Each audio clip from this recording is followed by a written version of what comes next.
Bonjour à tous. Une mère et sa fille se retrouvent à la rue à Dijon. Une décision contestée en justice hier. Une Congolaise arrivée en France en 2016 et sa fille de 9 ans née ici ont été expulsées de leur hébergement d'urgence en pleine vague de froid. La préfecture estime qu'elles ne remplissent plus les critères de vulnérabilité. Une décision vivement contestée par plusieurs associations. La mère a fait appel de son OQTF et son avocat défend son droit à l'hébergement indépendamment de son statut administratif. Le tribunal administratif doit rendre sa décision cette semaine. Une nouvelle destination s'ouvre depuis Dole. L'aéroport Dole-Jura a annoncé hier l'ouverture d'une nouvelle ligne vers Ajaccio dès l'été 2026. Un vol sera assuré chaque mercredi du 1er juillet au 26 août. Le département salue une étape stratégique pour l'attractivité du territoire. Les billets sont déjà en vente à partir de 99 € l'aller simple.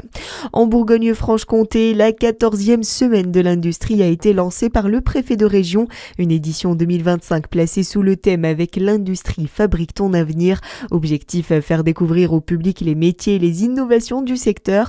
Pour les détails du programme régional, on retrouve Nicolas Gomez. La région Bourgogne-Franche-Comté affiche cette année plus de 400 événements labellisés, une progression par rapport à 2023, mais encore en dessous du niveau de 2024. Au programme, visites d'entreprise, conférences, interventions en classe ou encore ateliers ou job dating. Pour le lancement, le préfet a rappelé l'impact du plan France 2030 avec 260 projets industriels soutenus dans la région pour 547 millions d'euros investis depuis 2022.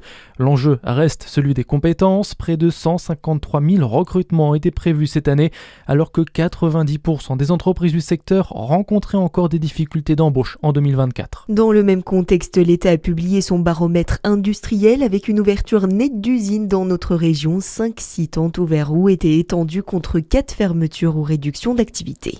Dans le reste de l'actualité, Emmanuel Macron veut amplifier la lutte contre le narcotrafic. Le chef de l'État a présidé hier une réunion d'urgence à l'Élysée autour de plusieurs ministres et d'acteurs concernés par le trafic de stupéfiants.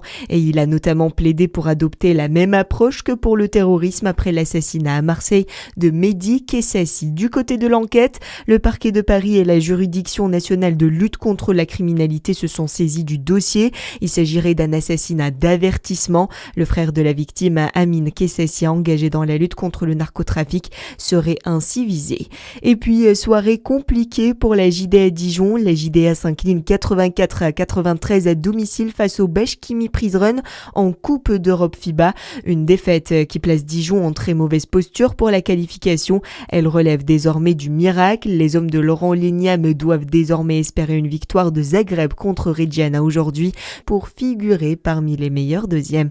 À suivre votre météo sur Fréquence Plus.